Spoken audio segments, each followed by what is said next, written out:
پہلی دن جو ملاقاتیں ہوئی تھی وہ سلمان اکرم راجہ اور لطیف کھوسہ کی، وہ ہوئی رجسٹرار سپریم کورٹ سے عمران خان کی جو میڈیکل رپورٹ کے حوالے سے جو آنکھوں کا مسئلہ تھا ان کا اپیلز میں جو لایا گیا تھا اس حوالے سے رپورٹ دینے کے لیے، اس کے بعد رجسٹرار سپریم کورٹ سے، اور کہا گیا کہ چیف جسٹس سے ملاقات کرنی، لیکن پہلے دن چیف جسٹس سے ملاقات ہوئی نہیں۔ دوسری بار جب یہاں پر احتجاج ہوا تو پھر ملاقات ہوئی چیف جسٹس یحییٰ آفریدی سے، بیرسٹر گوہر، بیرسٹر سلمان اکرم راجہ اور لطیف کھوسہ صاحب کی۔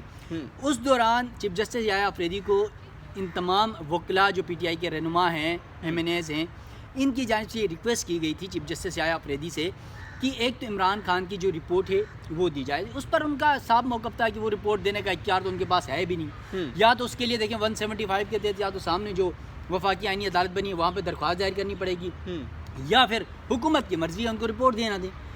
یحییٰ آفریدی صاحب بلائنڈ ہے، ان کے پاس کوئی اختیار نہیں ہے اس چیز کا۔ اب انہوں نے کہا یار دیکھیں میرے پاس جو اختیار ہے میں اس اختیار کو استعمال کر سکتا ہوں۔ اچھا، اب ان کے پاس اختیار کا جب بات ہوئی تو پی ٹی آئی کے وکلاء نے چیف جسٹس صاحب کو کہا کہ آپ کے پاس ہمارے اتنے مقدمات ہیں بانی پی ٹی آئی کے عمران خان کے، ان مقدمات کو سماعت کے لیے مقرر کریں۔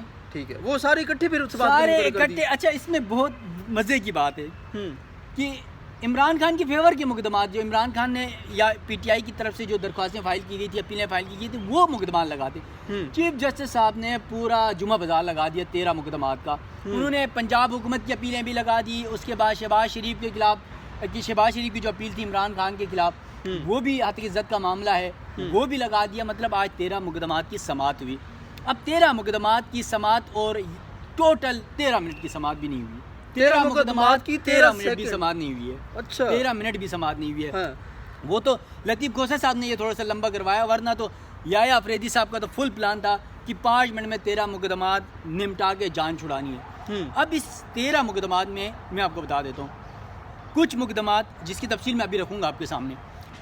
کچھ مقدمات میں 2 ہفتوں کے لیے جو ہے وہ سماعت ملتوی کی ہے، 3 مقدمات کے اندر سائفر ہے، اس میں توشہ خانہ ہے، ان 3 مقدمات کو انہوں نے ملتوی کیا 2 ہفتوں کے لیے۔ ٹھیک ہے، اب ایک مقدمہ جو انتہائی اہم ہے وہ یہ ہے کہ عمران خان کے ان تمام کیسز پہ لطیف کھوسہ صاحب نے چیف جسٹس صاحب سے، جیسے شاہد بلال حسن صاحب بینچ میں تھے، ان سے یہ ریکویسٹ کی کہ عمران خان سے پی ٹی آئی کے وکلاء کو ملاقات کی اجازت دیں تاکہ ان مقدمات کے حوالے سے ان سے مشاورت کی جا سکے، ان سے رائے لی جا سکے۔ وہ بھی مسترد کر دی۔ اب وہ انہوں نے فی الحال وکلاء کی بات تو مسترد کر دی اور کہا کہ ہم حکومت کو نوٹس کر دیتے ہیں، حکومت سے ہم اس حوالے سے پوچھ لیتے ہیں۔ تو اب چیف جسٹس صاحب نے نوٹس کر دیا وہ حکومت کو، اور حکومت کل اس پر جواب دے گی، تو اس کے بعد ہی دیکھے گا۔ کل تک سماعت ملتوی ہوئی ہے، عمران خان کی اب کل کا دن طے کرے گا کہ کیا پی ٹی آئی کے وکلاء عمران خان سے ملاقات کریں گے یا نہیں کریں گے۔